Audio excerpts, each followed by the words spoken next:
¿Te has preguntado alguna vez qué significa realmente esto? ¿Cómo puede Dios, que es tan grande y poderoso, habitar en nosotros? Vamos a descubrirlo juntos. La idea de que Dios habita en nosotros puede sonar un poco difícil de entender, pero la Biblia nos lo explica de una manera que todos podemos comprender. Desde el principio de los tiempos, Dios siempre ha querido estar cerca de su creación, y en especial de los seres humanos. A través de la historia bíblica, podemos ver cómo Dios se ha acercado cada vez más a nosotros, hasta el punto de vivir en nuestro interior. Comencemos por el principio. En el libro de Génesis, vemos que cuando Dios creó al ser humano, lo hizo de una manera muy especial. Dice la Biblia que Dios formó al hombre del polvo de la tierra y sopló en su nariz aliento de vida. Este acto es muy importante porque nos muestra que desde el principio, Dios puso algo de sí mismo dentro de nosotros. No somos solo cuerpos físicos, sino que también llevamos el aliento de Dios, lo que podemos entender como el alma o el espíritu. Es como cuando un artista crea una obra maestra. No solo usa sus manos para dar forma a la pintura o la escultura, sino que también pone algo de su corazón y su alma en su creación. De la misma manera, Dios puso algo de su propia esencia en nosotros al darnos vida. La creación del hombre y la mujer fue un acto de amor, y Dios hizo a los seres humanos a su imagen y semejanza. Esto no significa que Dios se vea físicamente como nosotros, sino que compartimos con él cualidades espirituales, la capacidad de amar, de razonar, de crear y de tener una relación con él. Desde el principio, el plan de Dios fue estar cerca de nosotros y habitar en nosotros. A medida que avanzamos en la Biblia, vemos que después de la creación, el pueblo de Israel tenía una relación especial con Dios. En el Antiguo Testamento, Dios habitaba entre su pueblo de manera física a través del tabernáculo primero y luego del templo en Jerusalén. Estos eran lugares donde la presencia de Dios se manifestaba de manera tangible. Era un espacio sagrado, y solo ciertos sacerdotes podían entrar en la parte más santa de estos lugares, donde se creía que Dios estaba. Pero a lo largo de toda la historia de Israel, Dios dejó claro que su deseo no era simplemente estar en un edificio, separado del pueblo, sino estar más cerca de cada persona. A través de los profetas, como Jeremías y Ezequiel, Dios habló de un futuro donde él habitaría de manera más personal en el corazón de las personas, no solo en templos hechos de piedra. De igual forma, Dios quería pasar de habitar en un templo a estar más cerca de nosotros, en nuestra vida cotidiana. Ahora, llegamos a un momento clave en la historia, la venida de Jesús. Cuando Jesús vino al mundo, algo increíble sucedió. La Biblia dice que Jesús era Emmanuel, que significa Dios con nosotros. Jesús no solo vino a enseñarnos sobre Dios, sino que era la presencia misma de Dios entre los seres humanos. Durante su vida, Jesús mostró cómo podemos vivir una relación cercana con Dios. Pero lo más importante es que, a través de su muerte y resurrección, Jesús abrió el camino para que todos pudiéramos tener una conexión directa con Dios. Antes, solo los sacerdotes podían entrar en el templo para estar cerca de Dios, pero Jesús cambió eso. Al morir en la cruz, la Biblia nos dice que el velo del templo se rasgó en dos, lo que simboliza que ahora todos podemos acercarnos a Dios, sin barreras.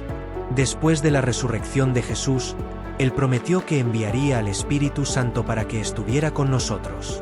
Y eso es lo que sucedió en el día de Pentecostés, como se relata en el libro de Hechos.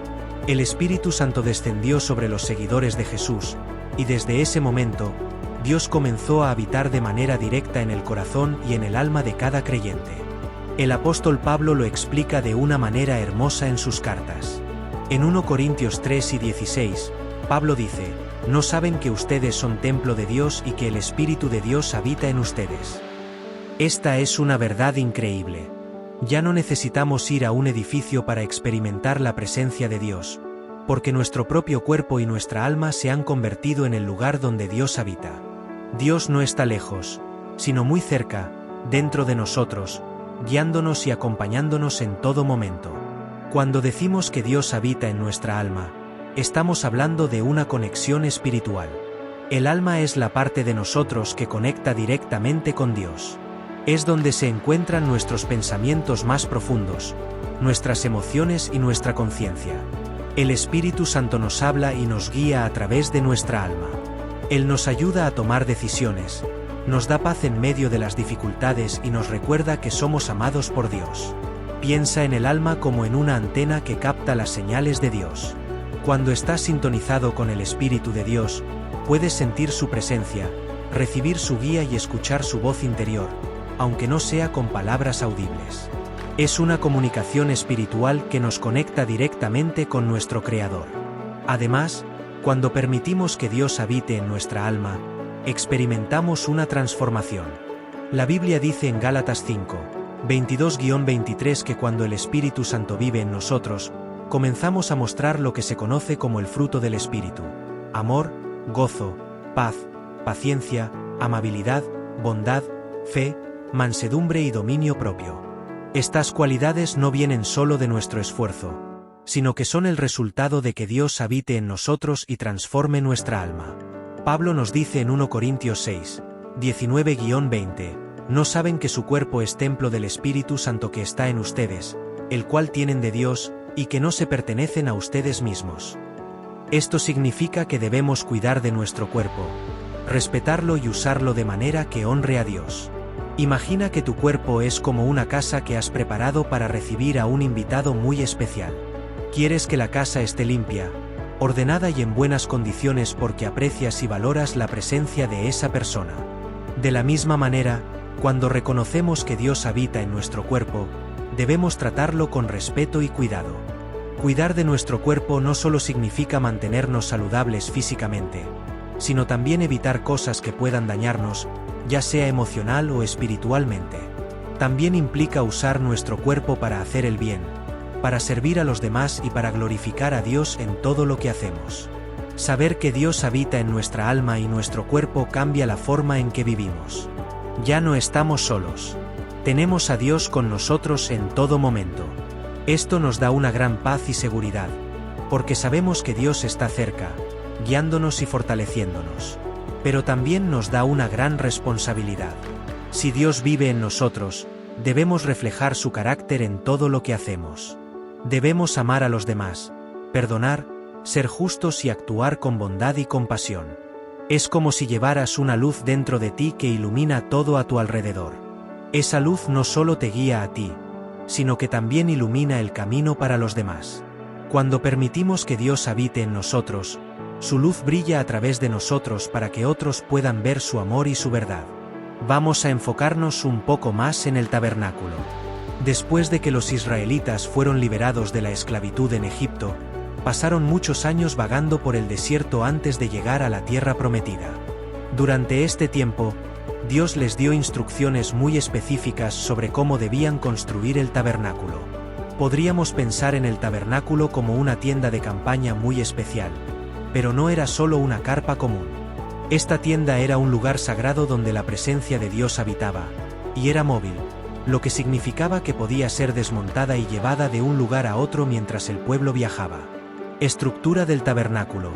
Dentro del tabernáculo había varias áreas, pero las más importantes eran el lugar santo y el lugar santísimo. En el lugar santísimo se encontraba el Arca de la Alianza, que era una especie de cofre sagrado donde se guardaban objetos muy importantes, como las tablas con los 10 mandamientos que Dios le dio a Moisés.